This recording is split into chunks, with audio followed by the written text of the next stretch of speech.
Hey, what's going on, Melony? Happy to be alive, Medea. So we really are doing accents this episode. All right, let's do it. I want to hear you go the entire episode with an accent, I specifically for today's topic.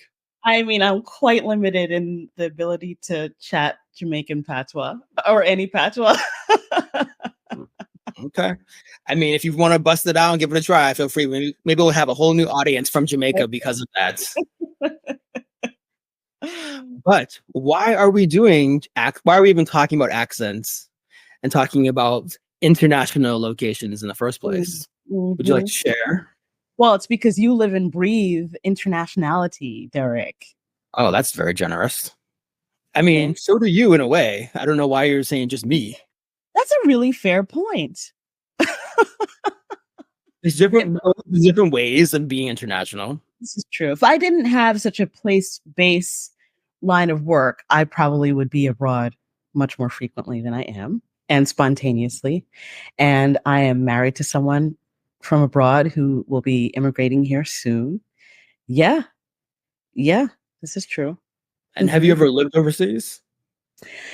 I've done long stints. So I've did a study abroad in Rome, and I did so in Jamaica as well. Both of those trips were like 20, 24, 25 years ago. So in the distant past. Back in our 20s, back in our wayward youths. That's right. Mm-hmm. Yeah. So in my 20s, I lived in Japan for 5 years. And then I went to grad school in London. So I was in the UK for a year and a half, and I traveled around Western Europe and into Morocco during that time. And now I have spent almost a year in Spain. So I would not consider myself to have immigrated or to be an expat just yet because of some other factors that are going on behind the scenes. But, I am doing an extended period of time here. And, I guess we should have said the episode. This episode is about Blaxit, or Black expats, or Black immigration, or Black emigration, depending upon where you are. Just different ways of thinking about leveraging the power that we have as Black Americans. I guess we're speaking to or about Black Americans specifically in this episode, but just the power that we have, of privilege, depending upon, again, how you see it, to be able to leave the United States and move to another place. Mm-hmm. And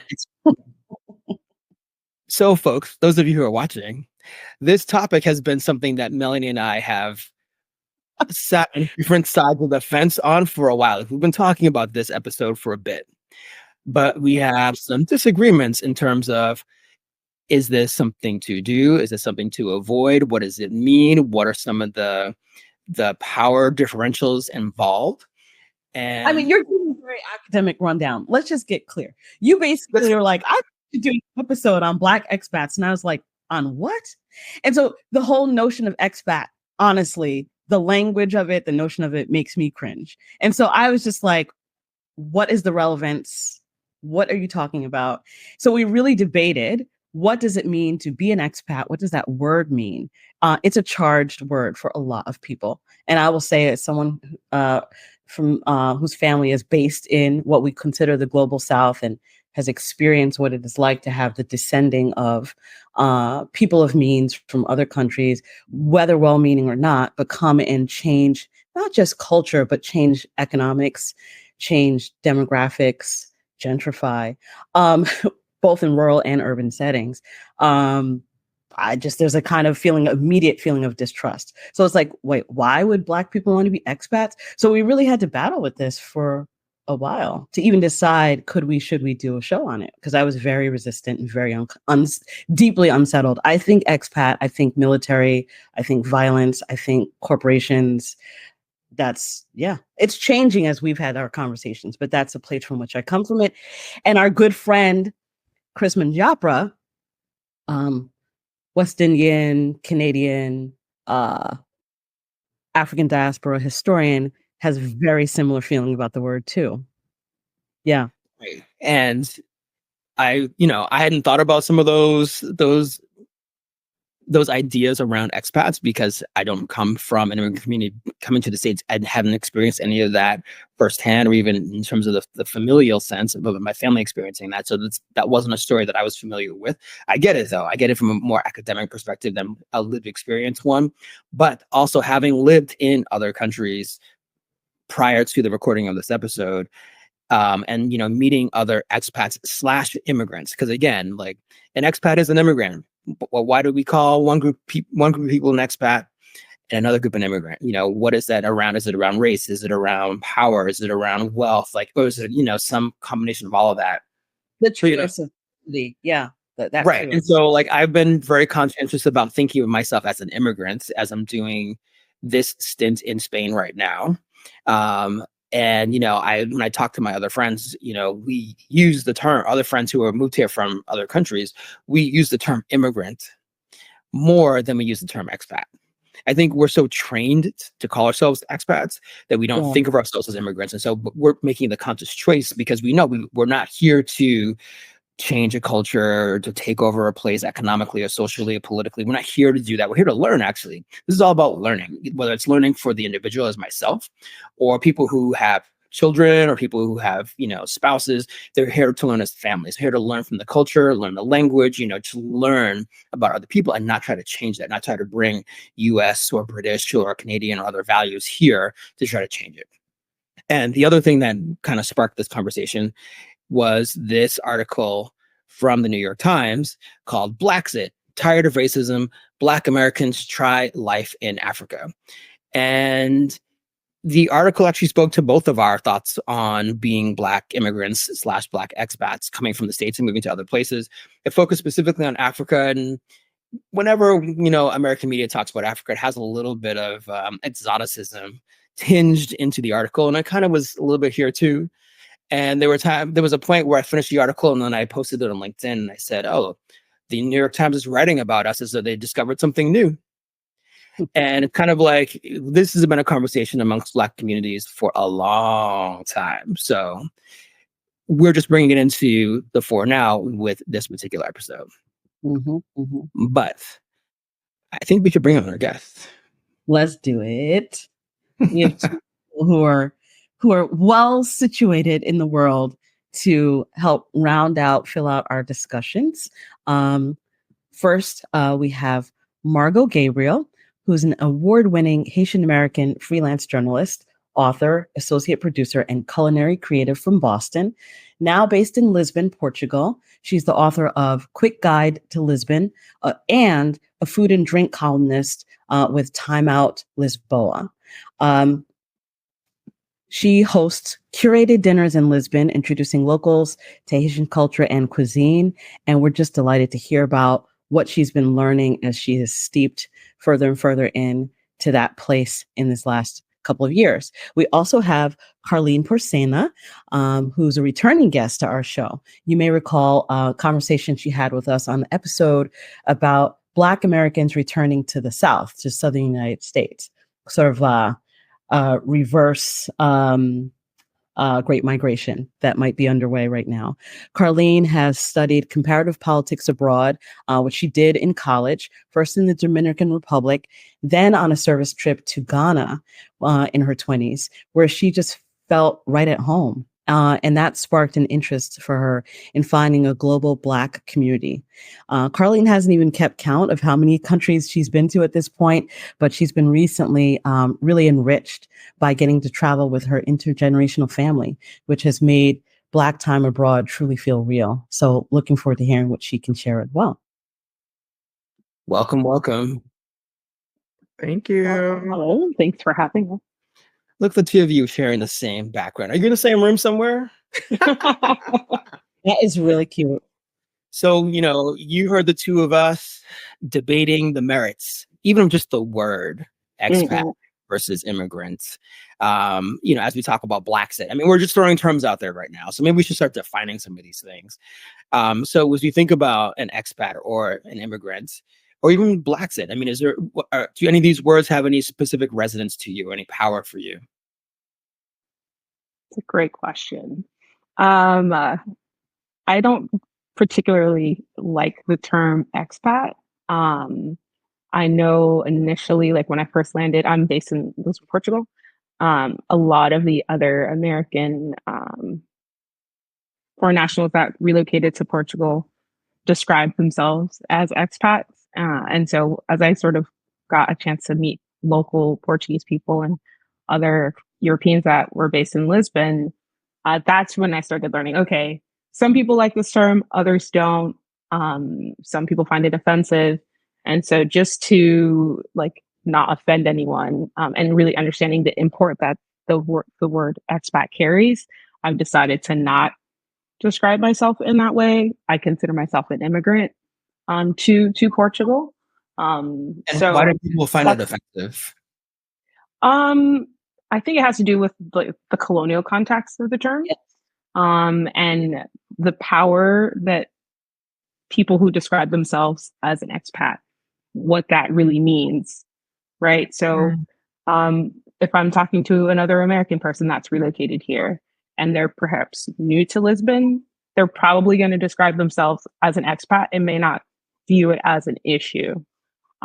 Whereas if I'm talking to someone who's been here a bit longer and they're from the States, maybe they have a more nuanced experience. Maybe they have more Portuguese friends that have then helped them to like understand, like, yes, this word is actually not appropriate to use depending on who you're talking to. So for me, for those reasons, I prefer to just describe myself as an immigrant because that's the process that I went through to get here. Um, so that's kind of where I stand with that. Got I it. have a couple. Can I ask a couple of questions? Because you said words and concepts that help a little bit clarify these distinctions for me, Margo. One is you said colonial. And, I know I said earlier, I think military. I also think missionaries. I think of even these benign ways of what one could consider Wow. intrusion into a place, into a culture. So colonial brings those things to mind. And then you also talked about your process of getting there.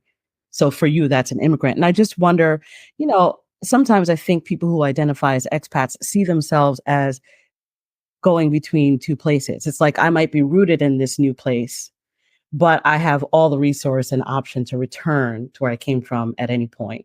Plus, I can buy a bunch of stuff here because it's cheap, right? It's like it's almost that there's a built-in entitlement and navigability. Okay, so I think there's that, and I also wonder if there's a distinction in your comings and goings on the ground in Lisbon of who, let's say, for a long term, considers themselves or describes themselves as an expat without noticing the tensions. Are those folks more likely white and or some kind of white European background, and or American background or Canadian background? And I wonder if folks who decide to claim the identity of immigrant are people, whether they're white or not, who've decided to root there for a long time and build a family, and not necessarily thinking about, that they could just go anywhere they want. They're like deciding this is where my life is going to be. Just curious. Mm. I would say, I mean, I've met a lot more, I'd say, white Americans that have relocated here. And they've been here maybe 5, 6, maybe 10 years. And then I'd say in the last like 2.5 to 3 years, I've met more African American folks who've decided to relocate from the US to Portugal. And I think it might just be sort of maybe it's a generational thing. Like a lot of the younger people would just use the term expat or digital nomad. And I think sometimes people use that term interchangeably, which then for me, I think confuses the conversation. Because there is power in the ability to say, hey, I'm going to leave the United States and I'm going to land in this city. And like you said, I'm going to buy this property and have this experience that's a bit sheltered or kind of like in a bubble. Yeah. Bubble. And I've definitely navigated that space as well because I understand the privilege that I have in having the ability to say, you know what, I don't want to live in the States anymore. So here I am. But yeah, it really depends on maybe how long the person's been here. Are they invested in learning about the local culture, or they just sort of want to replicate the lifestyle that they had stateside in wherever they are in the world? Thank you. Both of you actually bringing up, well, you're reminding me of something I remember, or that I experienced I had back when I lived in Japan. And when I lived there was a point in my first year where white men, specifically from the US, the UK, and Canada, were complaining about Japan being super racist. They're like, it's so racist here, it's so racist.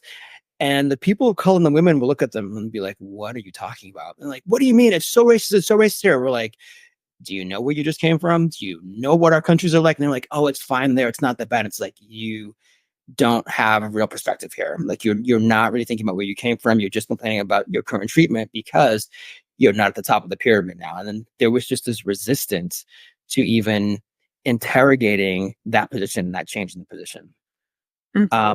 So, you're just reminding me of that. But Karleen, I want to turn to you for a second because when we had the conversation about Black folks moving to the South, you interjected at the very end, oh, but let's talk about moving overseas. So part of the reason we're doing this episode on Blaxit is because, you kind of helped sort of push that idea a little bit more. So I'd love to hear your thoughts on what do you see as the difference between moving to the South and moving abroad? If you thought about it, but also why did it interest you so much to talk about moving abroad? Yeah, I think one, the word privilege, when you said that, Margo, it kind of hit something in me because there is a privilege in the ability to move abroad or travel abroad, but that privilege is also stemming from a deep wanting or yearning of a different experience. So although you are privileged in one way, that privilege is stemming from wanting a different experience, right? Like most people who are moving abroad are doing it from a place of whatever, your experience in the US, whatever city you're in, is not currently working for you. So it's interesting how it kind of plays. You're moving from a certain situation to one of where you have, a little bit more freedom or autonomy over your life, which I think is just a different experience for Black people. Like having the actual ability to choose, I think is different, right? And the ability to kind of own where you live as opposed to having it being so tied to what we've historically seen as the economy, where the jobs are, and people move primarily for economic reasons.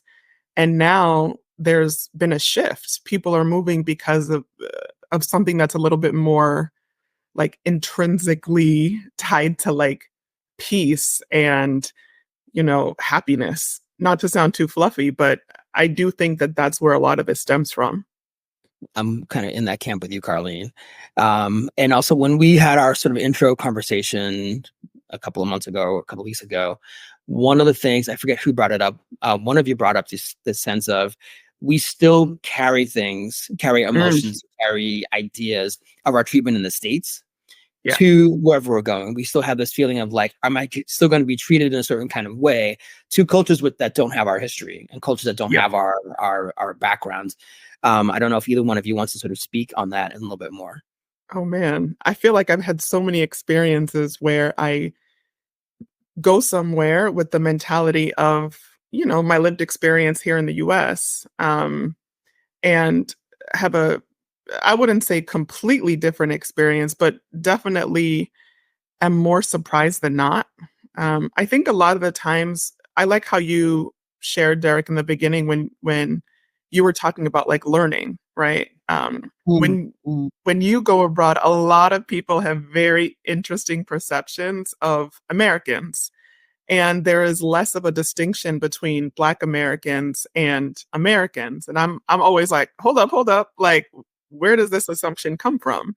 So a lot of the conversations that I've had while abroad have been really eye-opening for me because I do think that people have a lot of a surface kind of understanding of the Black experience, whether it was from TV or, whatnot. But there's been a couple of experiences that I can pull from. One was actually in Portugal. A friend of mine, we were going to like this rooftop bar and we had gelatos in our hands and we couldn't go inside with food. And, the doorman immediately told us like, oh, you can't go upstairs. And I remember just like feeling so, oh, this is happening right now. Like my brain automatically went there. And Wait, if it's happening, what is this you're describing? Oh, the just discrimination. Like he's not letting us go upstairs because we're Black, because we're American, because they don't want us here. Because that's been my experience. And within 30 seconds, the guy was like getting us paper towels because the gelato was dripping and, asking us all these questions and super friendly. And then, he's like, okay, you guys are done. Do you want to go upstairs now? And both my friend and I were like, wow, that could have been a very different experience if we let our own lived experience just take over at a very different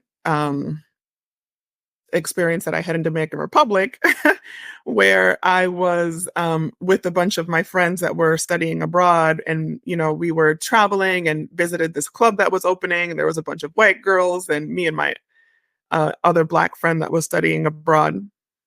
We were touring this new club, and I came back the next day and wasn't with those white girls and was not allowed in the club, and I think that was really difficult because growing up in the US, you have this is right, this is wrong, like I want to speak to the manager experience, and that just didn't exist in the Dominican Republic. It was very black and white. You're not allowed, keep it moving, and that was it. And that was hard, At a young age, it was very clear that you're not wanted.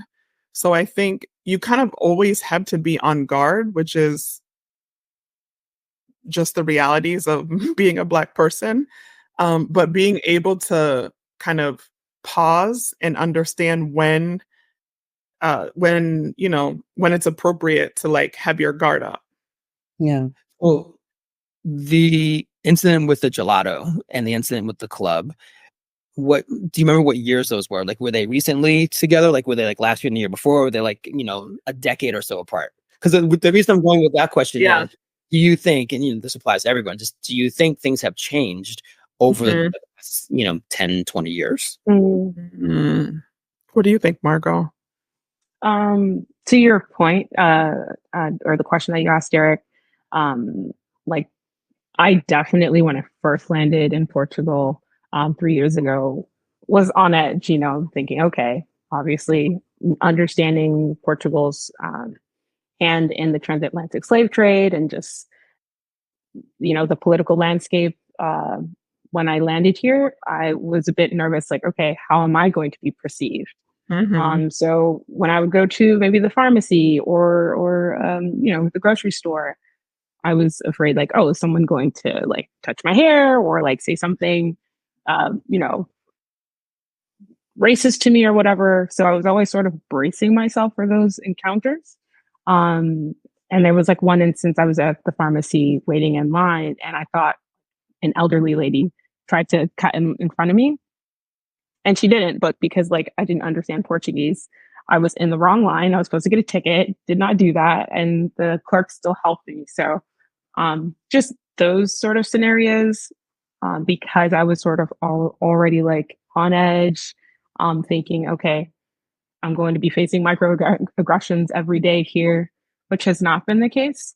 That's not to say like those things don't happen, they do, but I'm not looking for, like, it's not on, in the forefront of my mind every day now. I'm just like, I'm a person, I live here, so similar to Karleen's point, like I could assume that, oh, this person isn't talking to me because they think I'm Angolan or Cape Verdean or Brazilian or whatever, which is not the case.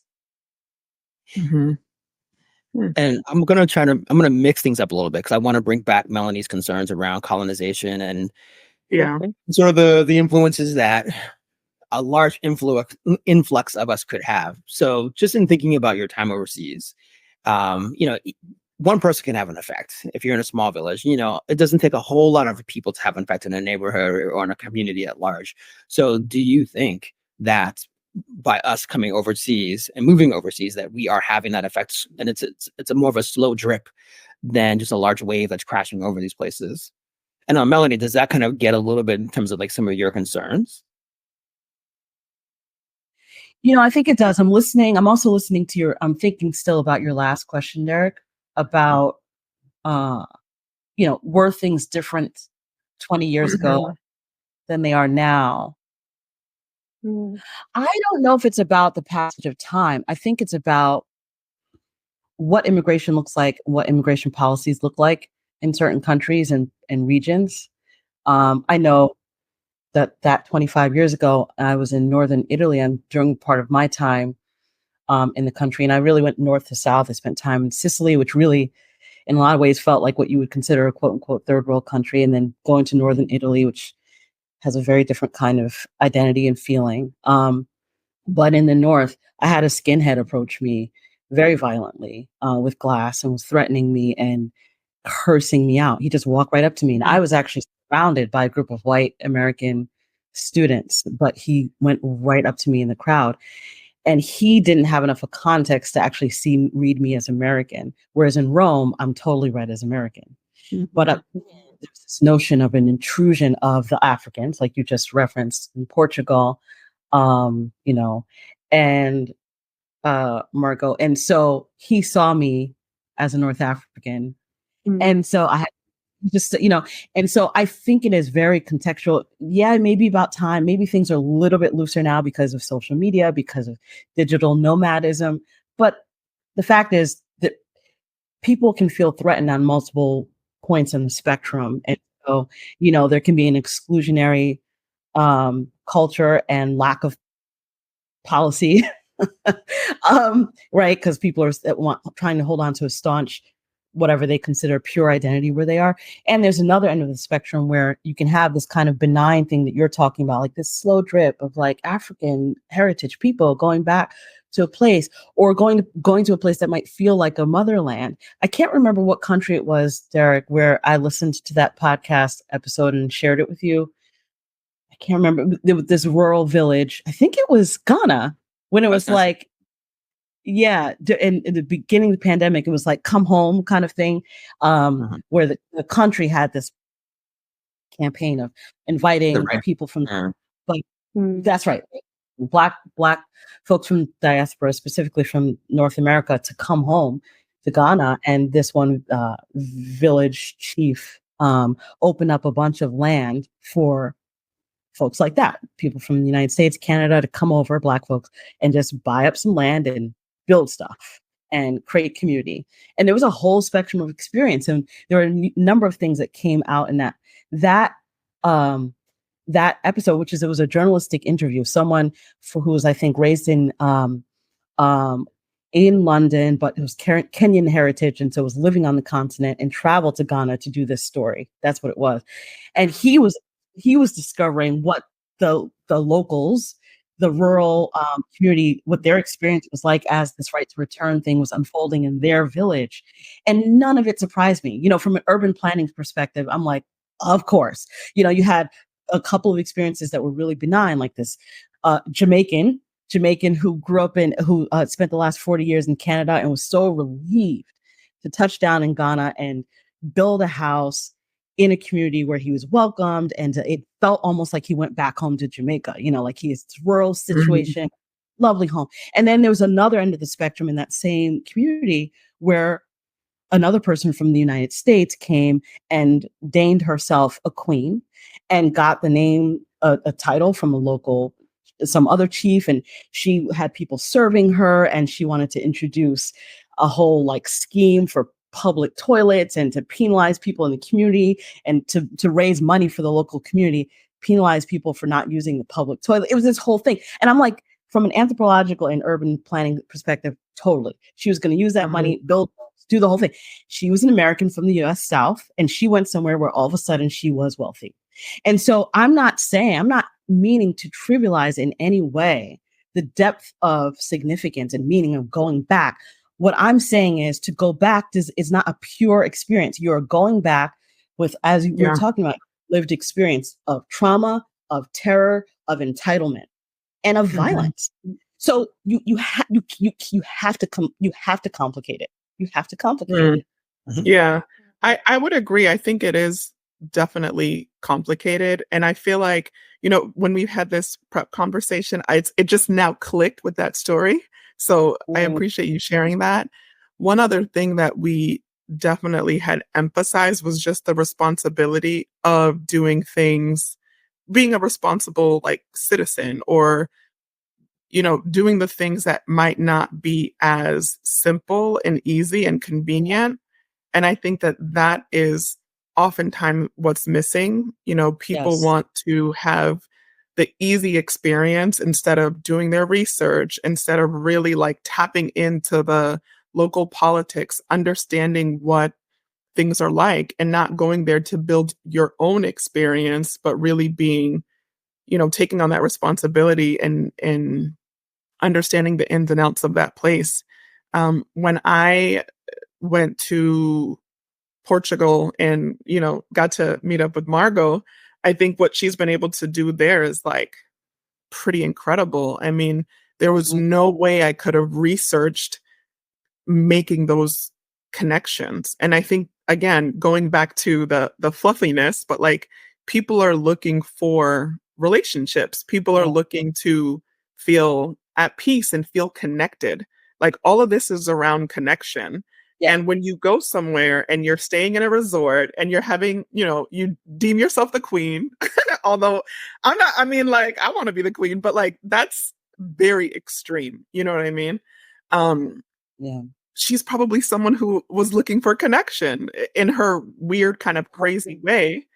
But I think, just back to what Margo has been able to do, one of the reasons why I suggested bringing her on was because some of those things you can't, you really have to be like brought into an experience as opposed to like making this your own. And I feel like she's really been able to do that in a great way, being able to connect with the broader Black diaspora and feel like you're connected to this kind of bigger thing is really powerful.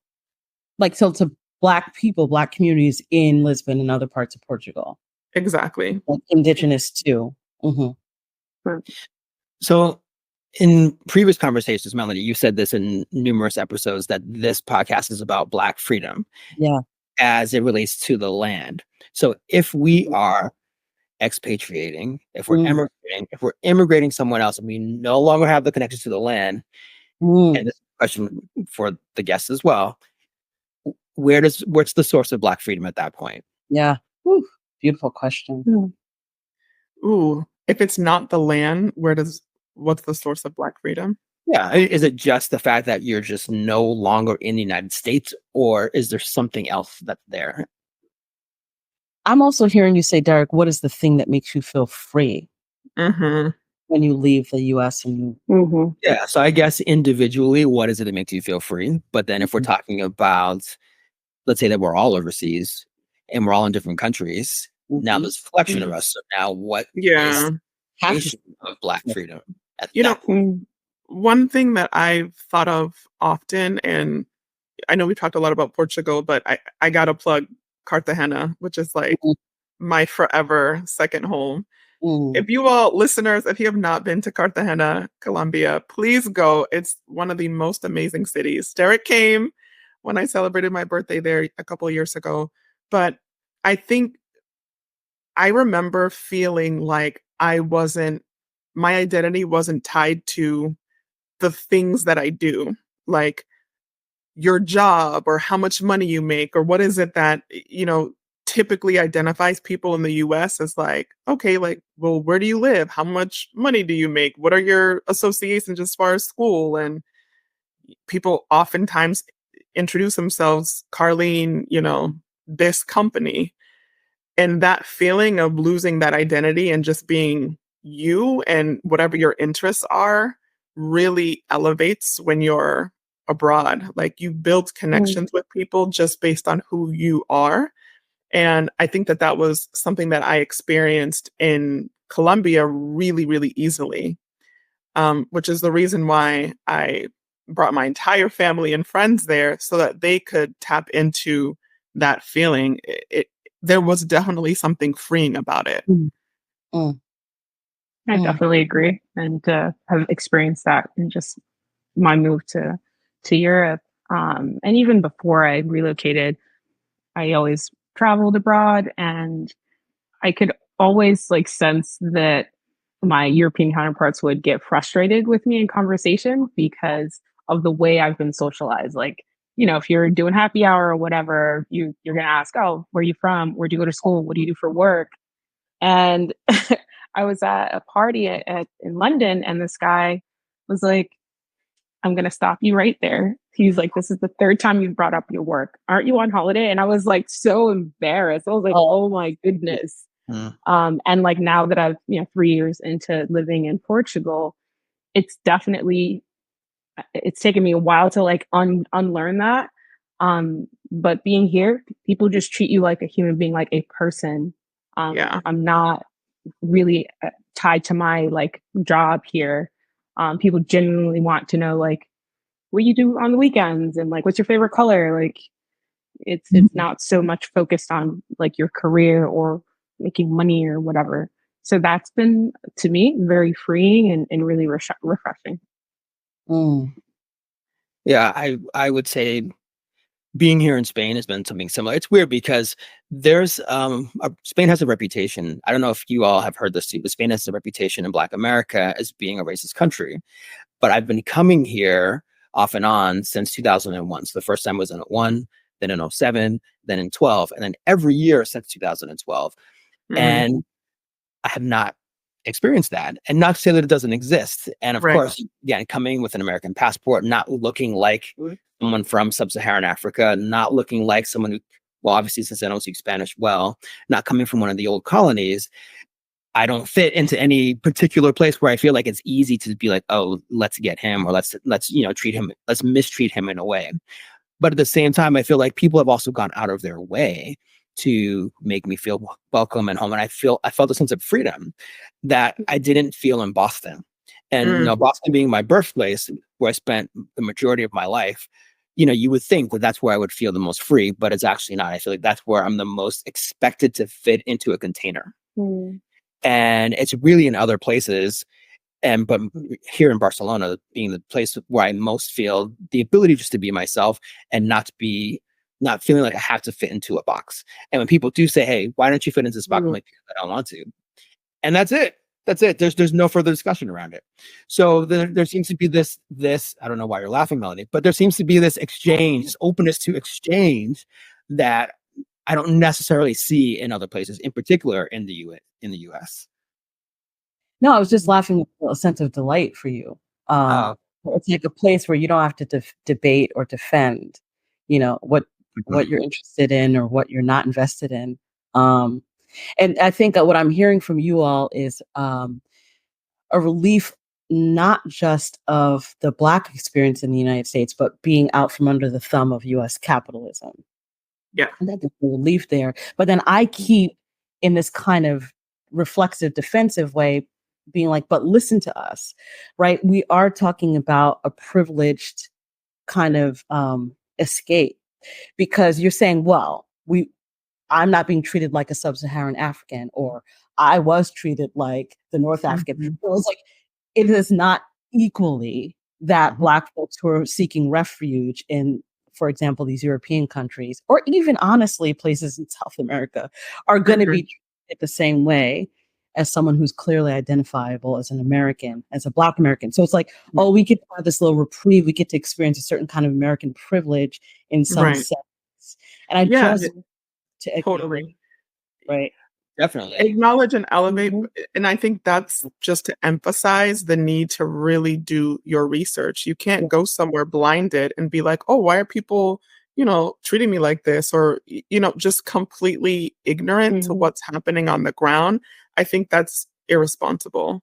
Part of that global Black experience is also understanding, hearing, and elevating those stories. That is so important. The global Black experience is not the global Black American experience. You know what I mean? Like, you got to go somewhere and understand how our people are living and being treated in other places. Absolutely. I want to just say, let me just say, Derek, because my brain's still floating on the story of Ghanaian village, because it's so instructive in so many ways. At least in the telling of this journalist, I wish I could remember what the podcast was.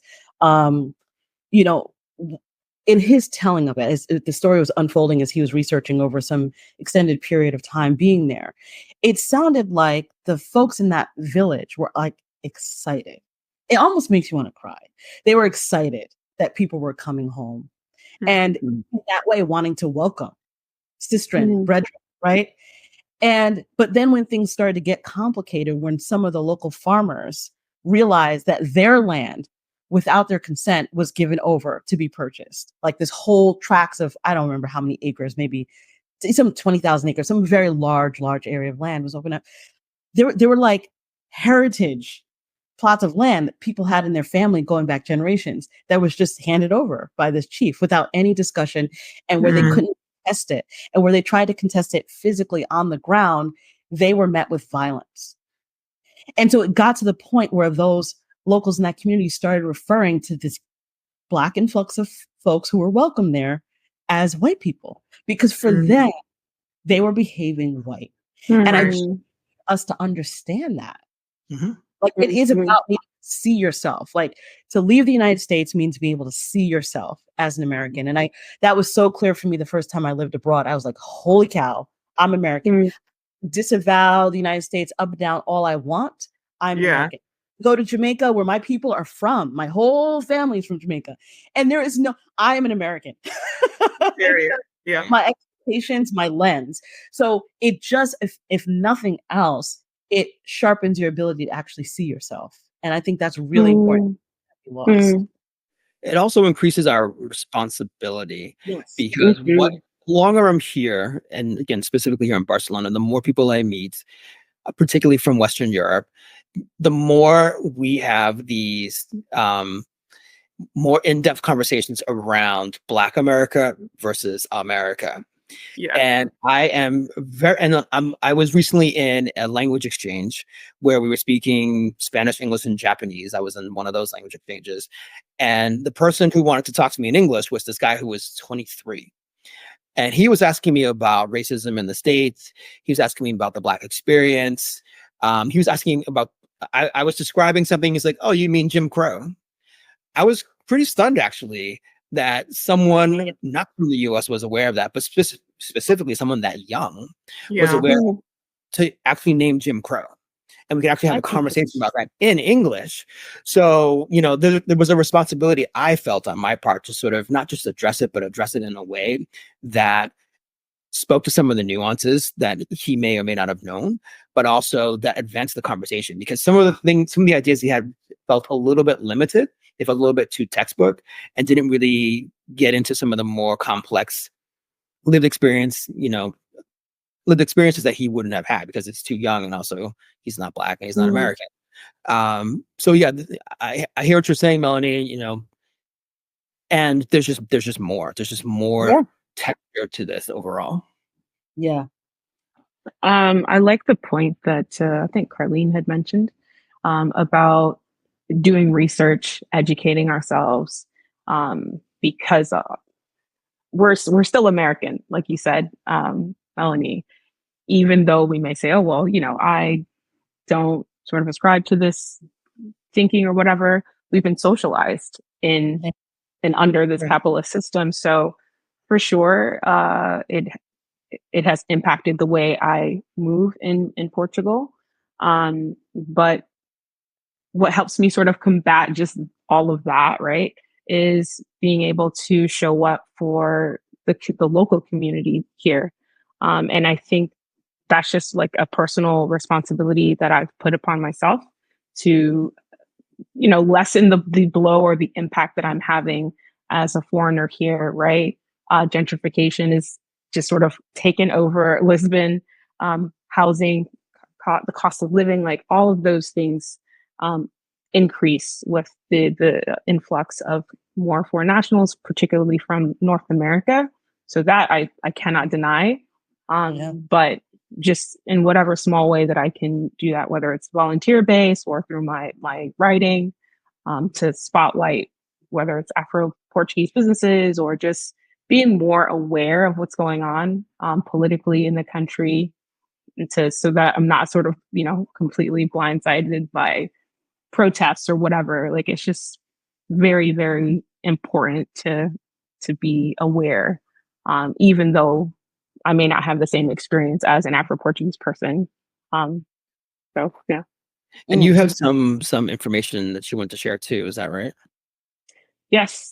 I do have a list of like really important organizations, community centers, just really amazing activists, journalists who are worth checking out. Fumasa is one really excellent independent media company run by a host of journalists who really, I would compare it to like NPR almost. They have a podcast and their website is there. Mensagem de Lisboa is also a digital independent media company. They do really important stories. There's an article that I wrote for Refinery that I referenced, one of Mensagem's article about the impact of Americans moving here, specifically Black Americans. And they wrote a really good piece on how there's a lot of Afro-Portuguese people who were born here but do not have Portuguese citizenship. And a lot of people, mainly the American people that I've had a chance to meet here, were unaware. So these are things that we should, if we're landing here in Portugal particularly, we should be aware of. Gerador is also a great media company, just to like familiarize ourselves with what's going on. And then the Association of Urban Arts and Social Transformation is really excellent. They do a lot of programming for young people. And then Afroleash, Nobai, Bazofo, Batutoyeto, these are more cultural marketplaces. Afroleash, it's women-led by Paula Cardoso. She's Afro-Portuguese from Mozambique, I believe. And she does basically a farmer's market for local artisans, Afro-Portuguese artisans. So it's really excellent. So there's a large community based here, and a lot of the Americans tend to support her work, which is really great. Nobai is a digital marketplace as well. It's sort of like the LinkedIn directory for a variety of industries. The Zofo is the, I believe, only Black-owned bookstore in Lisbon, in the Cova da Moura area, run by Victor Sanchez. Excellent. He also does like sustainable clothing and such. And then Batutieto, they do a walking tour all about the African, Afro-Portuguese communities and histories here. So that was a very quick spiel, but these resources have really helped me just to like understand, the Portuguese mindset and like why things are the way they are and how the city is laid out and why certain people that look like us are not particularly city center anymore. So it's just been really, really helpful for me to just sort of get the cliff notes on like, okay, this is what's happening here, No, thank you for walking us through that. And to the larger point, if you're thinking about moving overseas or, just looking into spending a longer time overseas, as our guests have said, you should do your research. In addition to those Portugal-specific sites that Margo just went through, there's movies, there's internet, there's books, there's all kinds of resources. And also there's apps. So there's an app called Expat, XPAT, which is specific. Well, they say they're for the global Black expat community. Again, we have to question what is meant by an expat. But it's a resource for people from the African diaspora, although not exclusively, because they do say that people who are not Black can also participate in and be on the app. So it's all about what you're looking for, how you find it, how you access it, and how you use it once you have that information. So, are there any closing words? I actually wanted to just share. I did find that that podcast episode that I had listened to. It's on NPR's Up First podcast. The Sunday Story. The title of the episode is "The Diaspora's Troubled African Dream," and it's producer Andrew Mambo speaking with the West African. I know Mambo. Oh, do you know him? We went to grad school together. Yes, I know Mambo. If it's the right Andrew Mambo, I can't imagine there's a whole lot of Andrew Mambos, but I'm sure that's him. Doing this work, and he was interviewing that journalist who was on the ground, Africa correspondent. I'm gonna try to say his last name correctly, Emmanuel Akinmoto. Emmanuel Akinmoto. But I found it compelling, and it just was like such a case study in all the things. And good point of reference. No, thank you for sharing. I'm definitely gonna give that a listen, see what Mambo's been up to. He's been telling me about his work for a while, but I haven't had a chance to listen. But now, Andrew, if you're watching, I promise you I will. Karleen, Margo, any last words you'd like to share? Just thank you so much for such a lively conversation. Some really, great resources that I'm, new to, and I definitely want to check out that podcast that you just mentioned, Melony. But yeah, I think this is a really important conversation that we can absolutely continue offline, online, within our social circles, because it's important. So thank you. Yeah. And I would say, just to people who have been a lot more hesitant to even travel, just be more open, realizing that we can use our privilege in a way that is responsible and in a way that really uplifts the larger global Black community. So I would invite you to be open to that. Well, thank you both for being here with us today, for sharing your experiences, for sharing your ideas, for advancing the conversation. For those of you who are watching, if you have questions or comments, please feel free to leave them on whatever platform you are watching or listening on, and we'll try to respond to those as soon as we can. And if you've been enjoying our podcast, please like, subscribe, and share. So we want to make sure we grow the audience and continue the conversation. And we will look forward to seeing and hearing from all of you on the next episode of the Black Lining Forum. Take care. Thank you all. Thank you.